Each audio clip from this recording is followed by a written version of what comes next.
PMX, kita ada Rafizi, Isham Jalil dan juga Dr. Sam. Empat orang ni, kalau kita comparekan pendekatan ekonomi yang diorang akan buat kalau empat-empat ni jadi PM, macam mana? Ni soalan terus ni? Terus soalan. Okey. Mukadimah terus itu Okey, tak payah panjang-panjang. Sebab saya rasa soalan ni pernah appear dalam saya punya inbox. Saya pernah nak jawab, cuma belum ada masanya lagi lah. Untuk adilnya dari segi umur tak adil sebenarnya. Okey. PMX umur dah 70 lebih kan. Okey, betul. Dr. Sam rasa 50 lebih. Kalau tak silap saya lah, betulkan saya. Isham Jalil mungkin 40, menghampiri 50 mungkin. Pun Rafizi pun sama. So dari segi umur tak fair. Dari segi pengalaman, of course PMX ada lebih banyak pengalaman, pernah jadi Menteri Kewangan. So dari situ kita dah boleh tengok track record mengemudi ekonomi. Kalau nak cerita pasal ekonomi lah, kan, ekonomi kan. Kalau Dr. Sam dari segi pengalaman, beliau hanya setakat ni Menteri Besar Terengganu, belum pernah duduk di Persekutuan. So track record tu mungkin terhad. Dari segi Isham Jalil ni, dia pernah duduk dekat UPEN rasanya, Unit Perancang Ekonomi, ada Datuk Seri Najib. So kat situ kita boleh buat perbandingan. Rafizi pernah jadi Menteri Ekonomi. So kalau saya nak compare empat orang ni, kayu pengukur yang saya nak guna satu, ada tak track record yang kita boleh ukur, boleh tengok? Okey, ada tak? PMX ada lah. Okey. Sebab kalau nak cerita, orang suka cerita pasal hutang kan. Zaman PMX masa jadi bukan PM, Menteri Kewangan semasa era Tun Mahathir tahun 93 sampai 97, kita surplus. So dekat situ nampaklah yang penjimatan, perbelanjaan yang berhemah berlaku masa tu sampai kita surplus. Tapi selepas jatuhnya PMX, kita alami defisit yang berterusan lebih 20 tahun. Sampai sekarang defisit. So saya nampak usaha PMX untuk kembalikan keseimbangan tersebut. Kalau nak kata nak kembali surplus tu, panjang lagi perjalanan tu. Tapi kalau nak bergerak ke arah tu, data tu ada menunjukkan kita sedang bergerak ke arah tu. Sekurang-kurangnya meimbangkan. So nampaklah track recordnya. PMX ni seorang yang teliti dari segi perbelanjaan. Dia teliti, sangat teliti. Kalau tengok Dr. Sam, saya pernah buat satu VTT tentang perbelanjaan negeri Terengganu. Agak nak kata bukan membimbangkan. Dia punya hasil wang yang cukai yang hasil yang disatukan menunjukkan trend yang menurun sebenarnya. Okey. Tahun 21 sampai 2023 jatuh. Sampailah PMX ambil alih jadi PM, kembali ubah supaya kembali naik. Data itu ada dalam laporan audit Ketua Negara. Okey. So dekat situ saya nampak Dr. Sam, dia tidaklah sedisiplin macam Anwar Ibrahim. PMX dari segi pengurusan perbelanjaan kerajaan lah kot. Dan kalau Isham Jalil, saya suka kalau Isham Jalil dia tak pernah duduk sebagai Perdana Menteri, tapi duduk kat UPEN. Dan kalau nak buat perbandingan, saya suka tengok apa hala tuju dari segi polisi subsidi. Okey, kenapa saya kata macam tu? Saya nak comparekan sekali dengan Rafizi. Bayangkan ini garisan linear polisi subsidi negara. Ke kanan kita nak blanket subsidi. Kita nak subsidi semua orang. Kalau boleh semua kereta, semua jenis subsidikan. Tengah kita nak sasarkan, kiri hapuskan. Kalau rekod Isham Jalil sebagai UPEN di bawah Datuk Seri Najib, maksudnya kita ambil rekod tersebut lah. Kita pernah lalui dua period subsidi yang diberi dan subsidi dimasukkan 2014-2015. Dia bukan lagi bersasar, dia masukkan terus. Dia ada mekanisme lain lah. Masa tu SKDS bermula. Kalau Datuk Seri Anwar Ibrahim, dia lebih kepada bersasar. Masih nak bagi. Kita tak nak hapuskan subsidi. Tapi kita nak bagi kepada golongan yang sepatutnya. Kalau Rafizi, dia lebih keras sikit. Dia nak bagi, tapi bagi kepada mereka-mereka yang lagi kecil kumpulan tu. Contoh kan, ingat tak? Perbahasan dulu, kita nak letak threshold siapa yang layak dengan tak layak. Kalau idea tu diimplement ke dalam RON 95, awak rasa apa respon masyarakat? Orang akan marah. Marah. Sebab diorang kita punya masyarakat masih lagi merasakan yang subsidi untuk semua rakyat Malaysia. Dia tak rasakan ada yang layak atau tak layak dapat. So, subsidi di Malaysia dan di Indonesia dia sebenarnya kita katakan sebagai polisi sosial sebenarnya. Polisi sosial maksudnya subsidi tu dianggap sebagai tanggungjawab sosial kerajaan kepada masyarakat. Tak kira dia tak nak fikirlah tentang keberkesanan, tentang kita nak menuju ke negara maju, nak mengurangkan kebergantungan kepada penggunaan yang lebih efisien, tak. Yang penting masyarakat perlu menikmati subsidi untuk penggunaan petrol dan diesel. Okey. Anwar Ibrahim pada peringkat permulaan nak bagi mungkin nak bagi kepada mereka yang certain threshold dapat, certain threshold tak dapat. Ni untuk RON 95. Tapi akhirnya dia twist. Dia pilih asalkan awak ada IC biru, layak dapat subsidi RON 95. Cuma mekanismenya hanyalah cap di paras 200 liter, pada peringkat awal 300 lah. Kalau tak berlaku krisis masa, kita akan still 300. Tapi disebabkan oleh krisis masa 200 liter. Sebab nak bagi keadilan, asalkan awak ada IC, bermaksud awak menyumbang cukai, awak layak dapat subsidi lah. Sebab kalau saya suka buat eksperimen, sosial eksperimen lah. Kalau saya jogging kawasan perumahan saya akan kira berapa banyak kereta yang pakai petrol, berapa banyak kereta yang pakai diesel. Pernah buat tak? Tak pernah lah. Kalau habis episod ni, balik kalau jogging nanti, pusing rumah, cuba kira berapa banyak yang pakai petrol dan diesel. Saya buat dekat apartmen saya buat dekat mall, kebanyakannya 91. 91 off? 9 yang pakai petrol, 1 je pakai diesel. Okey. Betul, Kalau dekat Semenanjung tak sebanyak. Sebab, yelah kalau diesel kebanyakannya lori, Diesel bas. adalah enjin ekonomi pengangkutan barangan. Kebanyakannya. Petrol adalah pengangkutan pengguna. So kat situ dah nampak polisinya, Anwar Ibrahim melihat, polisi madani, kita kena bagi keadilan kepada semua. So dibagi secara pukal. 200 liter kepada semua orang asal ada IC. So disebabkan itu, kita dalam keadaan krisis tenaga sekarang, kita kurang merasa terbeban sebenarnya. Orang kata terbeban tu dia melihat angka diesel. Tapi angka petrol RON 95 sebenarnya 90% terjamin, terjaga. Sebab contoh kan, saya baru isi minyak petang tadi, saya isi 50, dekat pump dia muncul 100 lebih. Bermaksud harga sebenar 100 lebih. Tapi Kita disubsidikan. Yang tu orang tak nampak. True. Okay. So pada saya, Rafizi dia nak lebih kepada penjimatan, saya faham. Rafizi ni seorang accountant. Accountant, dia melihat imbangan kira. Anwar Ibrahim seorang sosiologi. Sosiologi melihat kepada pemikiran manusia. Manusia bersedia ke tidak ni? Kalau kita hapuskan terus ataupun membuat kumpulan dapat, kumpulan tidak dapat, dia akan menyebabkan gangguan sosial sebenarnya. Orang akan marah sebab tak dapat, dan yang dapat pun akan trigger kemarahan juga. Sebab apa? Tak adil lah. Akhirnya dia akan menyebabkan gangguan struktur sosial sebenarnya kalau kita buat macam tu. Sebab kita belum ready. Okay, so saya melihat 4 figura ni, kalau tanya pendapat peribadi saya, of course PMX lebih baik dari segi pengalaman. Dan dari segi performance pun, kita berdasarkan laporan Bank Negara, berdasarkan laporan World Bank, kita berada dalam keadaan yang baik, tetapi perlu berhati-hati. Kenapa saya kata baik? Sebab kita tahun lepas kita berjaya beat pertumbuhan. Jangkaan pertumbuhan lebih kurang 4.8, angka pertumbuhan sebenar 5.2. Dan tahun ni jangkaan 4.1, World Bank menjangkakan kita mungkin dapat 4.4 walaupun dalam keadaan krisis. Cuma kenapa World Bank mengatakan perlu berhati-hati? Sebab kita tak tahu tau, krisis minyak ni akan berlarutan sampai bila. Semakin panjang krisis ni berjalan, semakin berisiko kita dari segi perbelanjaan. Sebab harga minyak yang sedang tinggi sekarang ni menyebabkan perbelanjaan subsidi tu meningkat. Betul.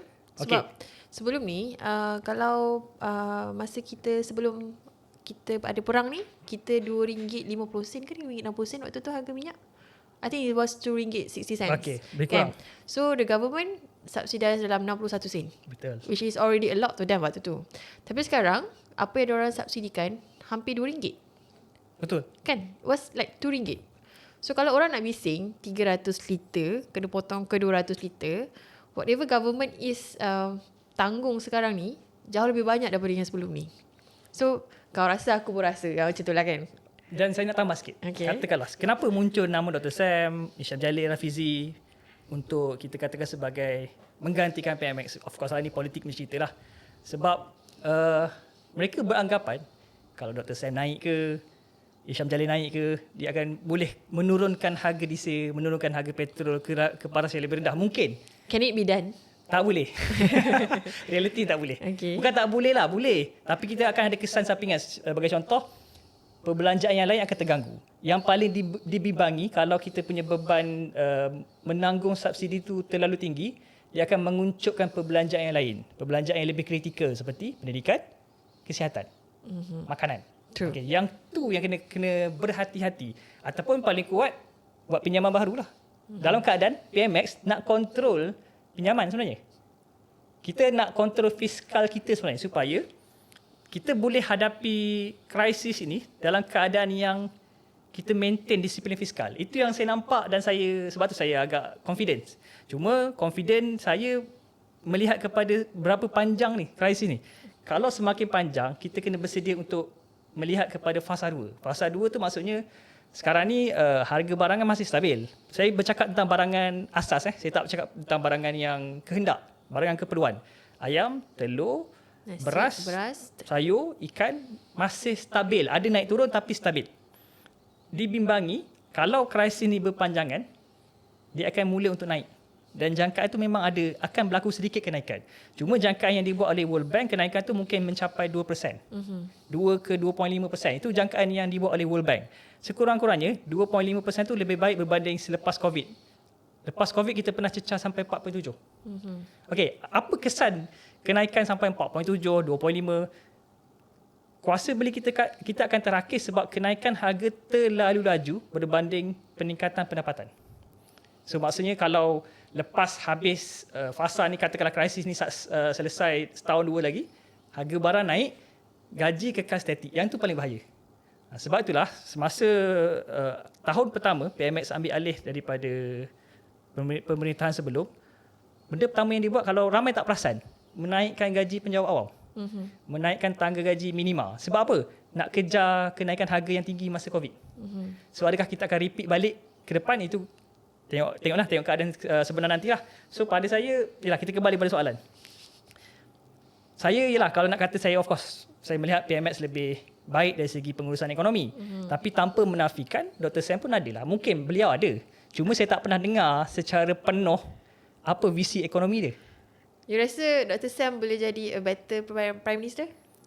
Saya sentiasa melihat semua orang ada potensi. Okay. Cuma dia kena keluarkanlah apa yang dia nak buat. Okay. Setakat hari ni yang saya baca, lebih setakat ni kan, kalau dalam isu krisis masa, satu statement saja yang saya mungkin captured, yang lain saya tak dapat tak tangkap. Satu statement dia, kita perlu menubuhkan task force, memanggil pakar. Itu statement klise lah. Yang saya nak dengar sebenarnya, okey, dalam keadaan sekarang, apa yang kita kena buat? Baru nampak vision seorang pemimpin. Kalau macam Isham Jalil, dia lebih kepada mengkritik tanpa memberi solusi pun. Okey, kat situ pun saya, pembangkang menjadikan Isham Jalil sebagai ikon untuk mendapatkan information. Lebih bagi ekonomi. Cuma, saya nak dengar juga visi daripada Isham Jalil. Visi dia. Kalau beliau and the team dapat naik jadi kerajaan dalam keadaan sekarang, apa langkah yang paling sesuai dia akan buat? Kalau setakat kritik, okey, fair. dia cari think tank dulu. Nak kritik fair, tapi bagilah solution. Contoh, dia marah diesel naik. Berapa harga diesel yang sepatutnya? Cuba buat kiraan. Sebab setiap kiraan tu, dia akan relate dengan perbelanjaan negara. Perbelanjaan negara, dia akan relate dengan belanjawan. So, kita tak boleh mind spending je. Kalau mind spending sesuka hati, bersebelanjawan. Sebab tu, dalam yang saya explain tadi, semakin panjang krisis ni, semakin bersebelanjawan kita. Sebab menanggung subsidi yang besar bukan dalam belanjawan asal. Betul. Sebab kita tak expect ini berlaku. Kita expect kalau berdasarkan belanjawan tu dibuat, untuk tahun ni kita expect harga bermain di sekitar $80 per barrel. Tapi sekarang ni dia melepasi angka 100. So itu bukan dalam jangkaan. Dan kita tak melihat juga kos selain daripada kos harga minyak. Kos shipping pun menyebabkan harga MOPS naik. Orang, hari itu saya ada buat konten tentang harga crude oil hanyalah satu angka. Ramai tak nampak harga yang perlu dikira seterusnya adalah harga MOPS, MOPS, Mean of Plat Singapore. Sebab itu harga yang akan masuk sekali refinery, shipping cost, yang mana harga tu yang sebenarnya kita ambil. So katakanlah tak setuju dengan harga sekarang, dan kalau tak silap saya, harga ke depannya akan turun ni 80 sen lebih. Betul. Sebab harga MOX mula untuk menyederhana. Okay, so back kepada Hisham Jalil. Yalah, saya tak adalah nak ada personal vendetta, tak ada pun. Cuma kalau rakyat dah mula nampak beliau sebagai figura, bentangkan belanjawan. Saya simple je. Kalau orang tu ada vision yang kuat, nampak solid dia punya kerangka, structure, saya pun akan sokong. Dia ni bukan tentang politik, dia tentang masa depan negara. Hai, satu benda yang suka Hisham Jalil kan, dia punya tonasi setiap video tu lebih kurang sama. Macam, oh Anwar Ibrahim. Anwar Ibrahim. Apa kamu dah buat dengan politik Malaysia ya? Macam tu kan ayat dia. I tak pandai ajuk lah. Tapi one thing that I could expect what he's gonna say is, dulu tong pun mahal. Minyak mahal. Lebih $147 satu tong minyak brand masa tahun 2008. Kenapa harga sekarang lagi mahal lah, Anwar Ibrahim? Itu probably something that what he would say. So what would you comment about that? Okay, 2008 adalah krisis apa? 2008 adalah krisis perbankan dekat US yang collapse. Dia bukan krisis tenaga, dia akan tapi effect benda lain lah. Okay, masa tu kita tak ada RON 95. Masa tu RON 97 tak silap saya. Saya tak silap, dia RON 95 diperkenalkan selepas kan? tu. Bukan 92 waktu tu. 2008. Kalau tak silap saya lah, RON 95 diperkenalkan option seterusnya. Sebelum tu tak ada masa Pak Lah tu. Betul. Okay, so nak buat comparison, biarlah adil. Kita nak tengok, katakan RON 95 sekarang. Berapa RON 95 sekarang? Untuk rakyat Malaysia, jangan cerita yang bukan rakyat Malaysia. Subsidi ke? Of course rakyat subsidi. RM1.99. Okay, RM1.99. Berapa RON 95 masa tu? RON 95, 97, saya pun tak pasti. Katakanlah, angka yang saya dapat masa 2008, RM2.07. I think it's about that. Itu angka yang saya dapat, RM2.07. So dekat situ, yang mana lagi murah? Sekarang, sebab kita subsidize. Okay, berapa gaji masa tu? Gaji minimal? Of course lah, lower lah. Berapa? I think about 1,500. Tak, 1,500 tu zaman Najib lah. Macam 1,200. 1,000 tak silap saya. Cari balik data tu. 2008, 1,000? 2008. Kalau saya salah betul kan? Tapi kalau untuk tahun 2026, berapa gaji minimal sekarang? 2026? Sekarang? 1,700. Itu pun dah nampak. Kita boleh memberi harga RON 95 yang masih lagi murah, malah lebih murah berbanding 2008 dalam keadaan gaji lebih tinggi. Itu orang tak nampak. Orang duk banding macam tu. Saya faham. Dia banding apa? Diesel. Okey, berapa diesel di Malaysia? Sekarang RM5 lebih. RM4 was it? Itu yang susah. Itu yang paling susah nak diterangkan sebab diesel ada dua jenis. Bukan dua jenis. Dia ada 3-4 jenis. B10, Bukan. Jangan tengok yang tu. Sekejap, I tengah tengok harga diesel sekarang. Tak apa, you continue. Okey, diesel yang bersubsidi dan tidak bersubsidi. Orang duk ambil yang tidak bersubsidi. Apa kata? Tengok dulu diesel yang bersubsidi. Berapa diesel yang bersubsidi untuk nelayan? Dia ada RM1.65. Dia ada apa nama tu? Flipkart. Dia boleh beli RM RM1.65 untuk nelayan. Murah ke mahal? Murah lah. Tapi kenapa orang tak bincang? Kenapa orang bincang yang tidak bersubsidi? Sebab yang tak bersubsidi ni sebenarnya diorang tak daftar. So diorang bising sebab harga untuk diorang. Siapa yang viral baru ni bawa kereta harga 1 juta, lepas tu dia bising ke kerajaan, apa kau buat ni sampai aku kena bayar minyak 500, aku kena bayar diesel aku RM500 lebih. Okay, dia pakai kereta 1 juta. Yes. Okay. So this kind of people yang banyaknya bising. Okay, sebab tu saya kata kalau dia ada kereta 1 juta diesel, awak rasa dia ada tak kereta petrol? Ada. Of course ada. Kenapa tak tunjukkan petrol awak dapat subsidi? Itulah masalah sekarang. Manusia dia akan cuba cerita yang dia rasa boleh dapat sensasi walaupun dia ada pilihan.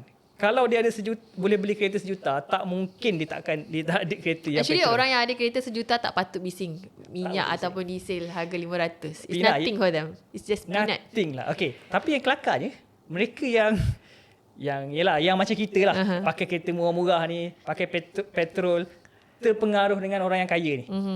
Padahal kita tak terkesan, tapi kita pun ambil naratif dia untuk mengatakan, oh tengok orang teruk. Padahal kau tak terkesan pun. Kau hanya menunggang orang yang dia buat konten je. Dia dah kalau kereta 1 juta, RM500 nothing. Itu minum petang. Minum petang RM500 tu minum petang. Tapi to be fair, dia pun juga rakyat Malaysia dia juga menyumbang kepada cukai. Kalau dia ada kereta 1 juta untuk diesel, saya yakin dia ada juga kereta petrol cuba cerita, petrol awak dapat atau tidak? Kalau dapat, at least you dapat. Sebab katakanlah kita nak subsidize everyone. Ianya satu polisi yang baik atau tidak? Inilah soalan yang perlu ditanya kepada PMX, Dr. Sam, Hisham Jalil, Rafizi.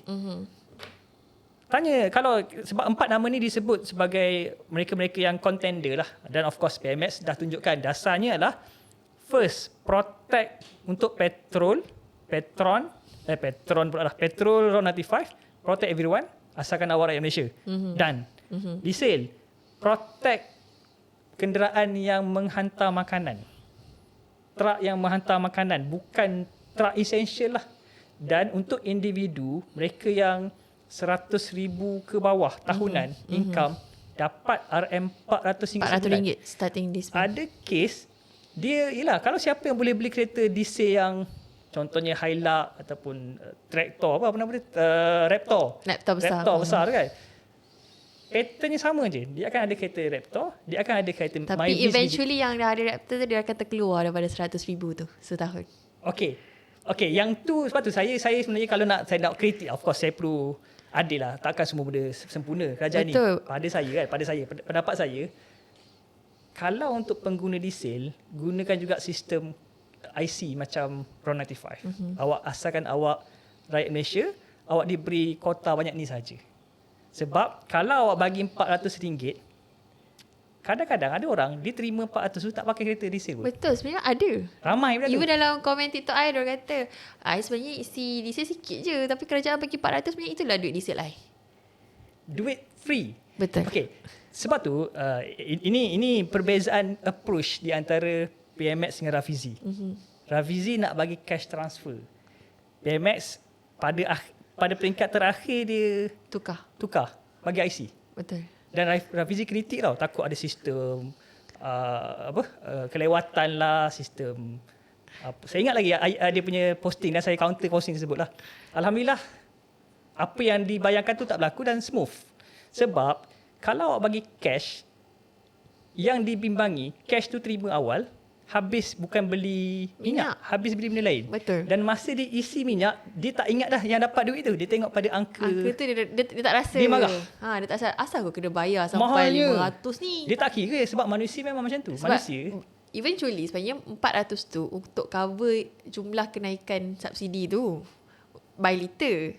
Tapi dia pergi kata ini adalah duit minyak. So orang kata concept is not right. Dan malah ada yang paling kelakar je komen, RM400 mana cukup, aku belanja isi minyak sebulan RM800. Dia nak kajian subsidikan semuanya. Betul, ada. Masalahnya matematik bukanlah satu konsep yang mudah untuk semua orang. So okay, apa beza kalau kita bagi menggunakan IC dengan cash? Kalau IC, tak semua orang guna habis. So bermaksud ada penjimatan kat situ. Kalau bagi cash transfer, kita ada satu fixed amount yang kena bayar bulanan. Yang mana ada orang bagi 400, diisi minyak hanya 200. 200 lagi Masuk poket. So tak ada masalah. Tapi dari segi efisiensi lah. So lebih baik kita guna IC. Dan dengan IC, kita boleh dapat banyak maklumat, data. Berapa banyak penggunaan. Dan akhirnya, data yang terkini, 200 liter sebenarnya cukup untuk mungkin 70 to 80%. Ya, ada 20% yang contohnya mereka-mereka yang Pakai lebih. Pakai lebih tu ada. Okey, tetapi yang majoriti sebenarnya cukup.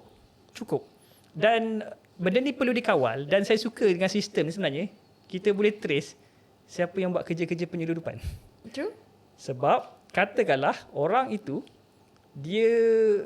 kita check kan, setiap bulan habis kota dia.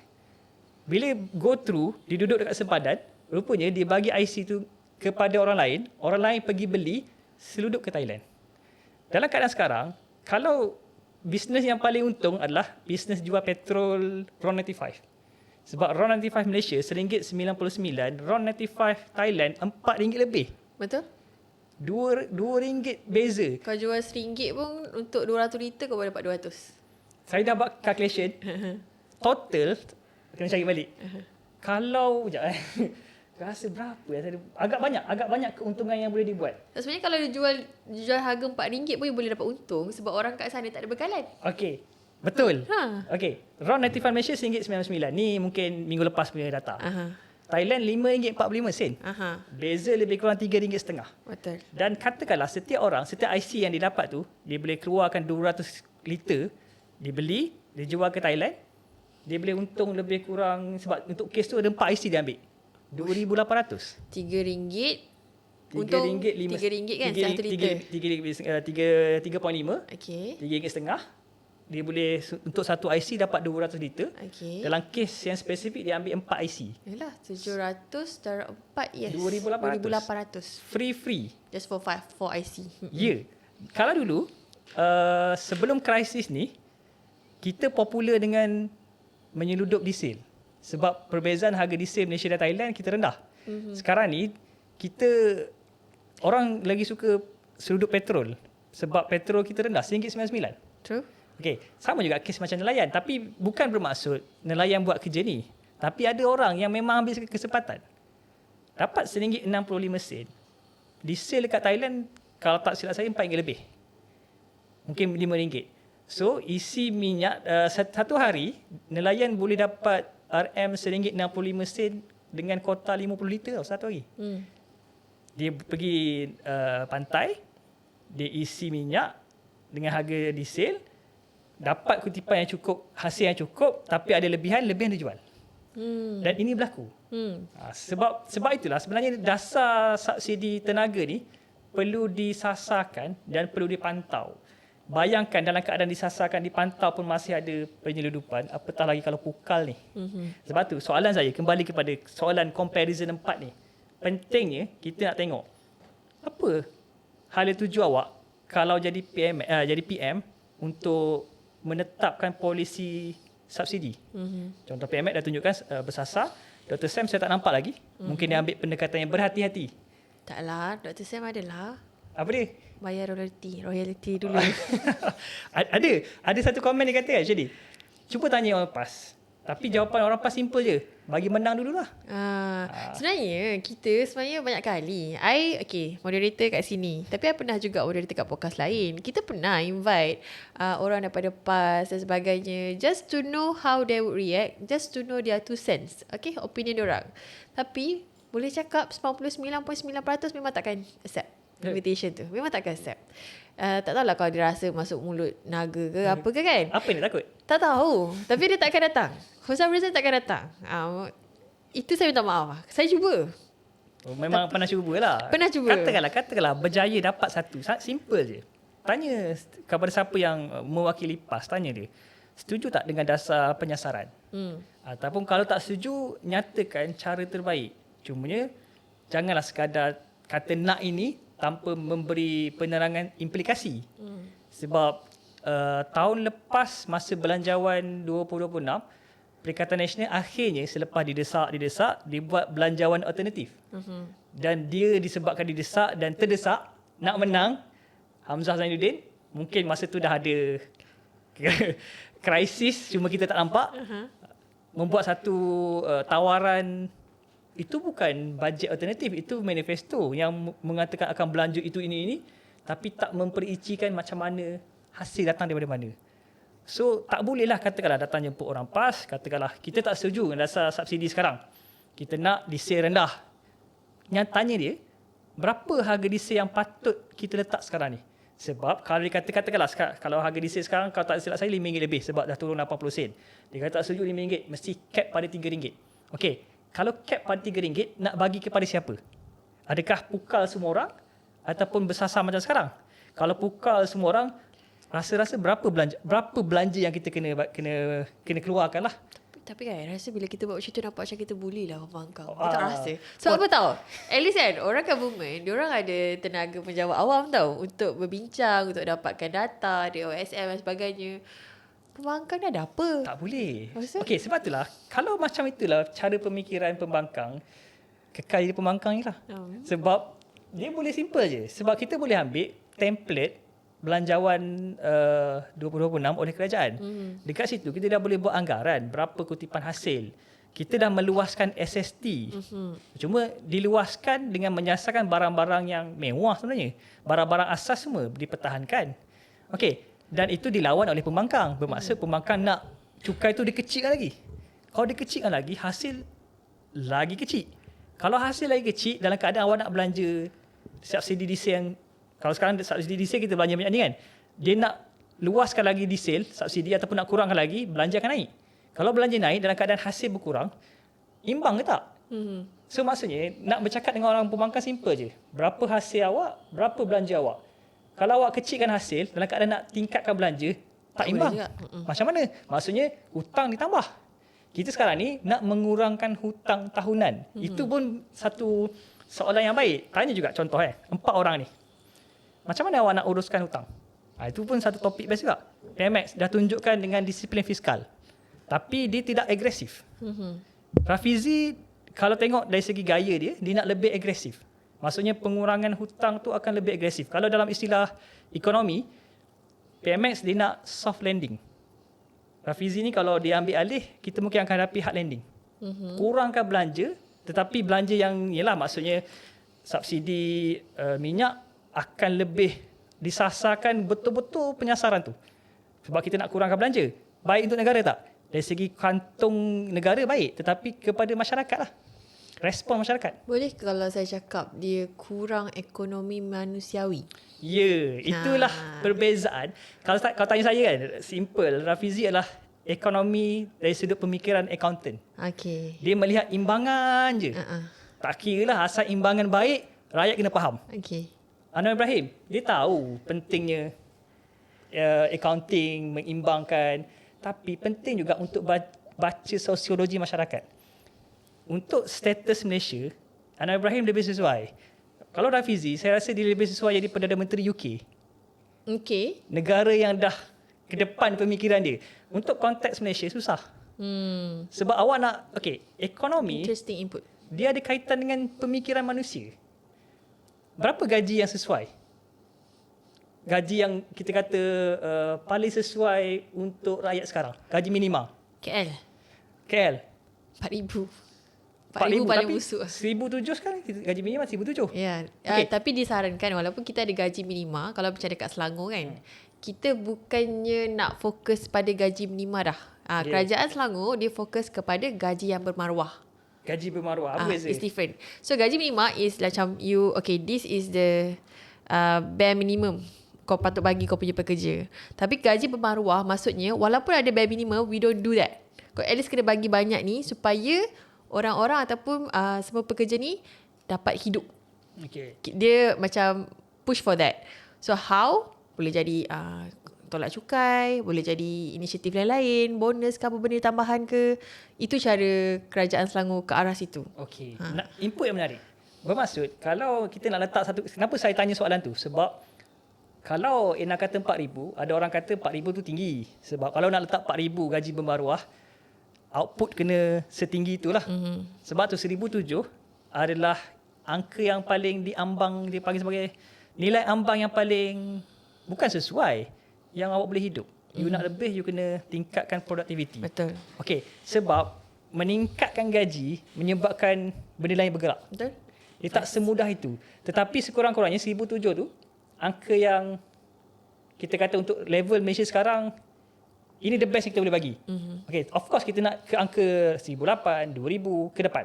Okay, cuma manusia kalau dia dah selesai makan dan minum, otak dia lebih, bukan tenang, aku tak risau untuk makan, tapi aku nak lebih, kena bekerja keras. Sebab itulah ekonomi, angka yang sesuai berbeza dari segi perspektif masing-masing. Ada orang anggap 1,700 tu aku boleh hidup. Ada orang anggap 1,700 tu tak boleh hidup. So, ekonomi awak kena sesuaikan, apa saja ekonomi kena sesuaikan dengan pemikiran manusia. Sebab itu saya kata, kalau Rafizi terus nak, katakanlah nak menyasarkan subsidi, saya faham, Rafizi juga setuju dengan penyasaran subsidi. Cuma lebih implementation beliau lebih strict. Agresif. Dan kalau tak silap saya, jangan marah saya kalau saya salah, idea budi diesel tu idea Rafizi. Okay. Idea RON 95 tu, budi RON 95 adalah idea Datuk Saifuddin. Kalau saya salah, minta maaf. Okay. Sebab saya pun bukanlah orang politik. Saya dapat call. Saya bukan orang politik. Saya membaca kenyataan saja. Kalau saya salah, saya minta maaf. Okay. Kalau sebab yang melentang penggunaan IC Rafizi. Rafizi lebih suka dengan cash transfer. Mungkin itu ceritanya. Okay. Dan Kalau cash transfer disasarkan kepada mereka yang tertentu saja, contoh dalam keluarga saya, abang ipar saya, abang ipar lah, bira saya. Laki bini kerja agak baik. Dan kalau saya kira-kira ni, tak dapat dia RON 95 subsidi kalau guna formula Rafizi.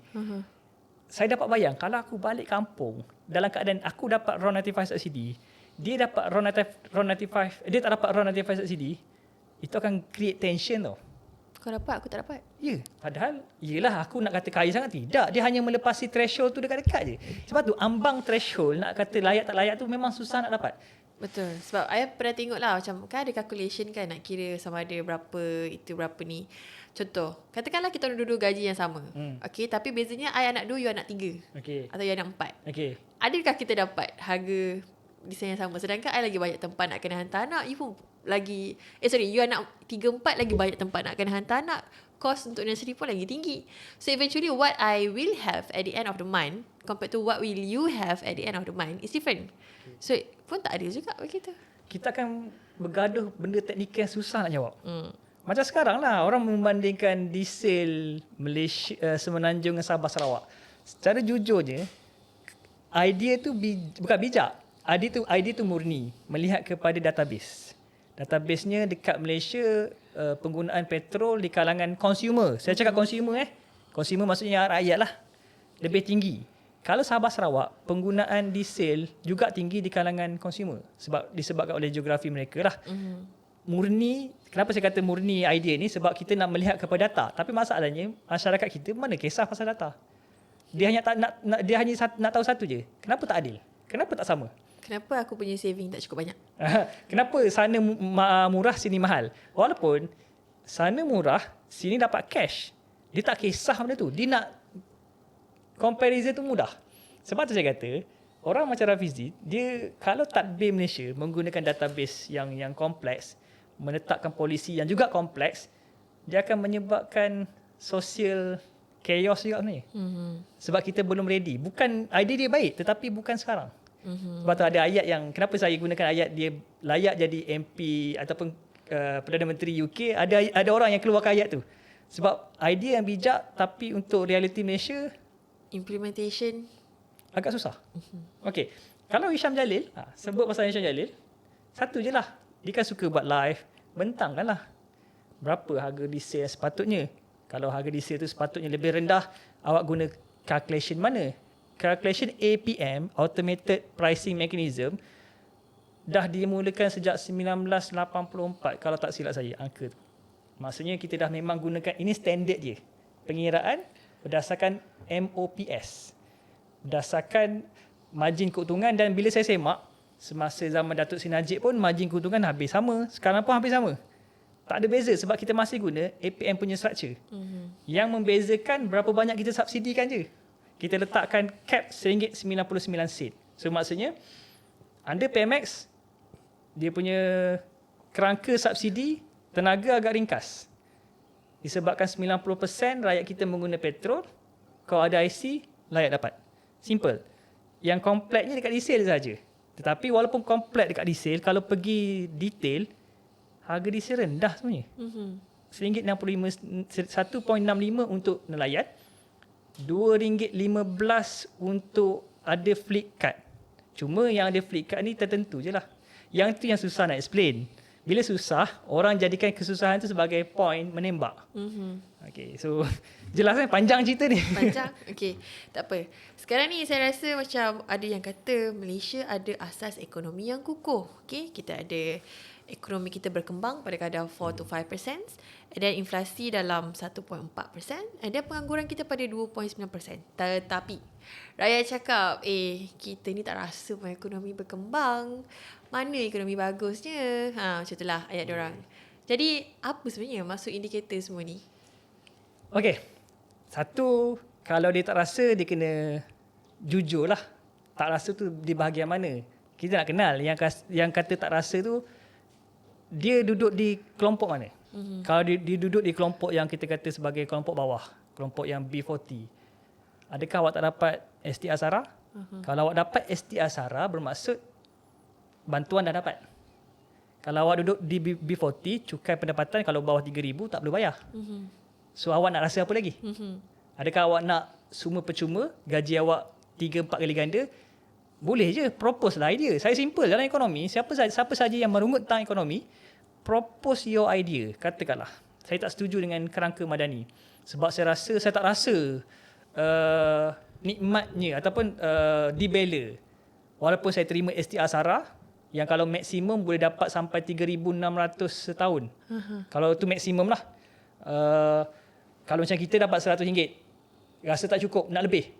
Kalau boleh, apa nama dia, SARA kalau tu. boleh, orang nak RM10,000 lah. Okey, boleh. Okay, simple je. Macam tadi saya borak dengan kita punya cameraman. Dia anak muda. Yang dia kata dia tak tahu, bukan tak tahu, dia tak tahu nak sokong politik apa. Saya kata macam ni, tak perlu sokong politik. Tapi kena ambil tahu. Sebab akhirnya, awak nak apa? Katakanlah saya nak gaji lebih baik. Berapa gaji awak nak? Gaji saya ni kalau boleh gaji permulaan semua orang 3,000. Okey. Propose lah idea macam mana nak buat. Kita semua dalam ekonomi, kita semua bertanggungjawab untuk manage our economy. Dia bukan satu tugas. Dulu saya pun saya pun macam meletakkan harapan kepada Kerajaan. orang politik untuk membentangkan idea. Akhir sekali kita ingat orang politik dia punya mission satu je, nak menang. So dia akan cakap lah apa dia nak cakap. Tapi the moment dia menang, dia come to reality. Realitinya untuk faham ekonomi, awak kena ada satu ilmu je. Matematik moden. Okay. Apa? Kenapa saya kata matematik moden? Tambah tolak je. Okay. Awak nak STR SARA yang lebih banyak. Maksudnya kita kena kutip cukai lebih banyak. Betul. Kutip cukai daripada siapa? Daripada awak, daripada kawan awak, jiran awak, Dan semua kita orang. kena pelbagaikan juga. Okey. Kalau nak tinggikan, bermaksud naikkan cukai lah. Siapa yang terkesan? Awak juga terkesan. Betul. Tapi kenapa awak banyak merungut? Sedangkan awak tak bayar cukai yang seperti orang lain. Maksudnya, awak nak bantuan banyak. Tapi sumbangan kurang. Tahu tak cukai ni macam mana? Cukai ni, konsep paling mudah macam ni lah. Kutip daripada semua orang. Dan kita agihkan kembali kepada kumpulan SASA, perbelanjaan SASA. Maksudnya, semua orang bertanggungjawab untuk menyumbang. Dan akhirnya, dengan ada satu money yang dikumpulkan, kita rancang macam mana nak belanja. So, kalau awak nak lebih bantuan, maksudnya kena tingkatkan hasil. Tambah cukai lah. Bila tambah cukai, awak marah. Macam kalau ayah you ada lebih, you akan dapat lebih sikit belanja. Ya. Kalau ayah you ada kurang, you tak boleh expect dapat lebih. Kalau saya suka buat, saya suka conduct kelas ekonomi ataupun apa nama dia, seminar ekonomi lah. Saya memang suka buat macam tu. Sebab akhirnya saya mengajar orang, you nak selesaikan masalah ekonomi, you kena faham ekonomi tu dulu. Ekonomi adalah tentang memenuhi keperluan manusia yang mana certain timing permintaan dia tanpa batas. Dia nak something yang lebih. Sentiasa nak lebih sebenarnya. Sentiasa nak lebih. Dan akhirnya ia akan menyebabkan masalah ekonomi. So maksudnya ekonomi yang paling bila apa kita nak selesaikan masalah ekonomi, formula yang terbaik bukan macam formula yang nak turunkan harga kereta ke, bukan. Formula yang terbaik, saya tembak seseorang ni. Formula terbaik untuk bagi orang faham ekonomi satu je. Yep. Bagi manusia faham. Dia faham apa dia? Okey, aku nak bantuan lebih. Berapa sebenarnya hasil kerajaan? But okay, the idea is interesting, but actually kita takkan boleh buat semua orang faham benda tu. Bergerak ke arah tersebut. Saya of course kita tak mampulah. Nabi Muhammad pun tak mampu, bukan tak mampu. Boleh je kalau Allah nak Islamkan semua. Tetapi kita hidup, kita buat apa yang kita mampu. So maksudnya perjuangan untuk memahamkan rakyat perlu dimulakan. Kalau tak boleh nak fahamkan semua orang, kita fahamkan orang terdekat terlebih dahulu. Orang terdekat akan sebarkan terdekat. Makin lama, makin faham. Bila semua orang mula memahami apa itu ekonomi, baru kita boleh bergerak ke arah ekonomi yang lebih structured. Ekonomi yang lebih efisien. Dan masa tu contoh, barulah orang macam Rafizi punya idea nak menyasarkan betul-betul sasar. Siapa yang patut dapat subsidi minyak ni?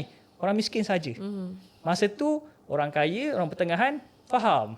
Ya, kita nak bergerak ke arah ekonomi yang lebih maju. So, subsidi dikurangkan supaya perbelanjaan subsidi yang dipotong tu dialihkan kepada contoh R&D.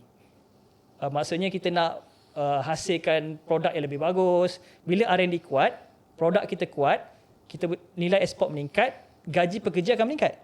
Maksud kita willing to losing something to gain something. Dia tak boleh, okay, aku nak gaji mahal, subsidi pukal, STR SARA maksimum, tak logik. True. Sebab tu, dia agak susah sebab Bila semua naik, kos pun semua akan naik, inflasi pun semua akan naik. ya.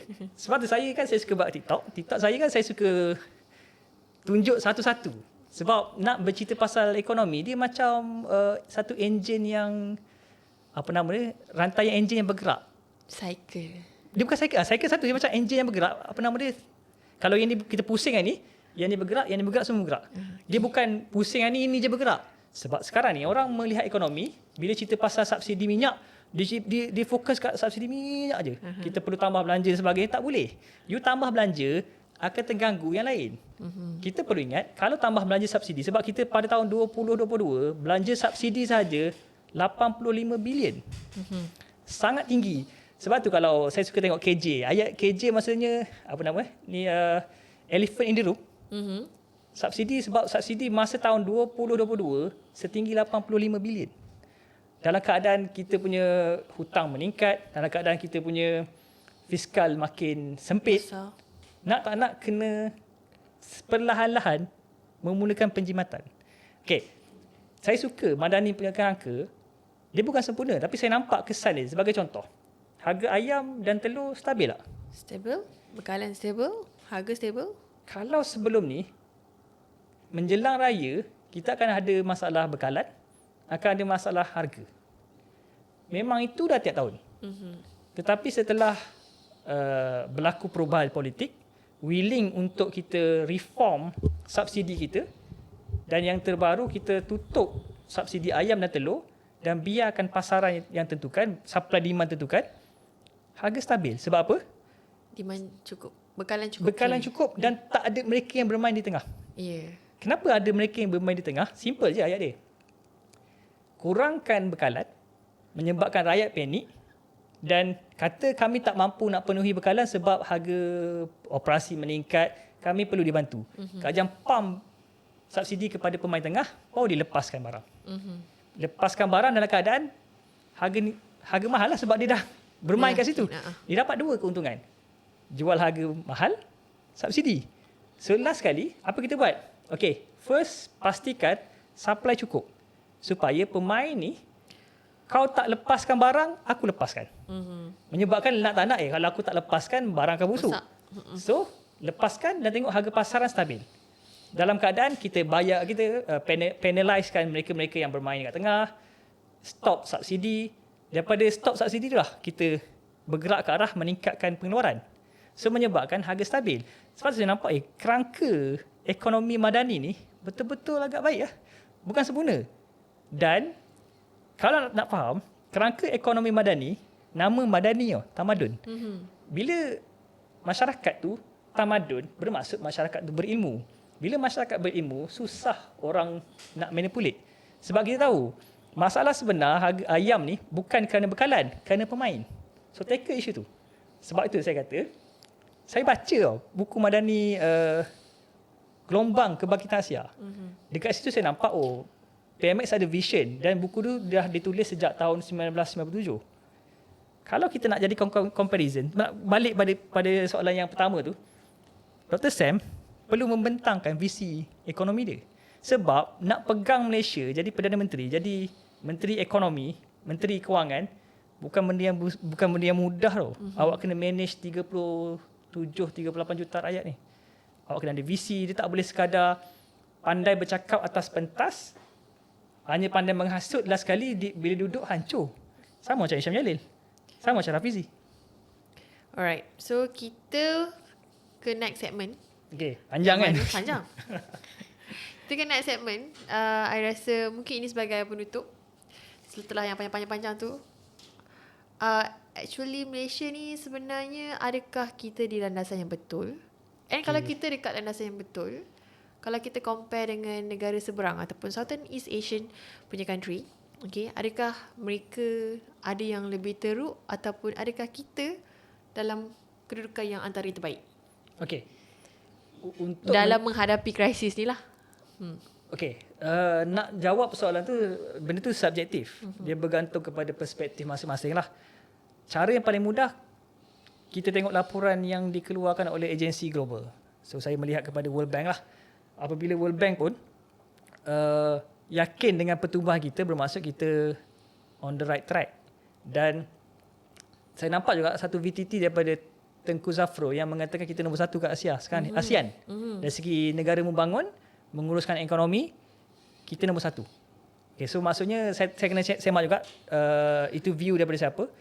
Setakat yang saya ada daripada World Bank mengesahkan ekonomi ni simple nak faham. Yalah, dia ada banyak part.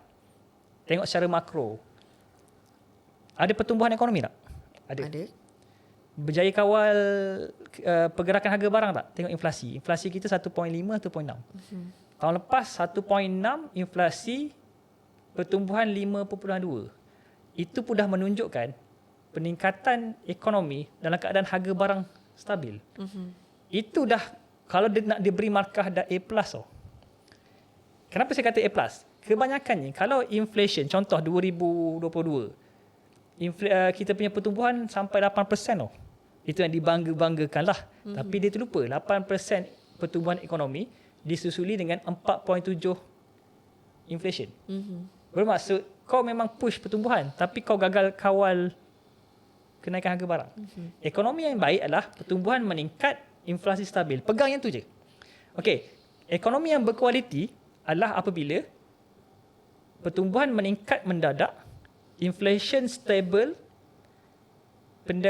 kita punya pendapatan, median pendapatan rakyat naik lebih tinggi daripada inflation. Dan itu berlaku kat Malaysia. Peningkatan median upah kita meningkat dari tahun ke tahun. Disumbang oleh kerana faktor kita meningkatkan gaji penjawat awam, kita memulakan dasar gaji minima 1,007 dan kita meningkatkan perbelanjaan sosial, bantuan sosial masyarakat dalam keadaan kita mengurangkan subsidi yang tidak efektif. Menyebabkan kita boleh defisit fiskal kita menguncup dari tahun ke tahun. Ini elemen yang menunjukkan dari segi body ekonomi kita strong. Kalau faham, saya tahu ada kalau pendengar tengok ni mungkin tak dapat capture, tapi kalau dah faham, ini elemen yang menyebabkan ekonomi kita sangat strong. Sebab itulah Bank Negara kata kita on strong footing. Saya tak ambil daripada kenyataan PMX ke, kenyataan Rafizi ke, kenyataan pro kerajaan ke, saya ambil daripada Bank Negara. Dan saya ambil daripada World Bank. Dan yang terbaru, eksport kita lebih baik. Meningkat ke tahap tertinggi untuk Q1. Menunjukkan, walaupun kita berdepan cabaran, kita berjaya manage ekonomi dengan baik. Okay. Cuma, kena bagi tahu juga, kalau krisis ni berpanjangan, kita akan mula untuk masuk ke fasa 2. Fasa 2 tu maksudnya, kantung kerajaan semakin susut. Kita terpaksa memilih kekalkan subsidi ataupun kita stop belanja lain. Itu cabarannya. Sebab memang dah tak mampu. Cara paling mudah macam ni lah. Kita sekarang ni dah bulan 4. Tapi perbelanjaan kita dah masuk bulan 9 tau. Faham kan? Sepatutnya kita boleh elongate lagi, panjang lagi. Tapi sebenarnya kita dah pakai yang perbelanjaan bulan 9 tu ke depan. Ke lebih awal. Sebab apa? Subsidi tu meningkat mendadak. So saya, yelah mungkin lah kena bagi tahu juga. Bersedia untuk mungkin ada perubahan yang lebih drastik. Kalau perang Iran dan US ni panjang lagi. Dan memang panjang lagi. Yang terbaru, lepas stok dekat Pakistan tu tak settle juga 2 kali. Tak settle. Dan sekarang ni Iran tahan 2 kapal dekat Selat Hormuz. Menambah lagi lah ketidaktentuan. Okay, so harap panjang, harap membantulah. So jawapan kepada soalan Ina, ringkas, tanya saya landasan betul lah. Kalau tanya contohnya, Dr. Sam, saya nak dengar pendapat dia. Adakah Malaysia tidak rasa lepas ni kita kena jemput Dr. Sam. Betul. You duduk sini, Dr. Sam duduk situ. Saya memang menunggu.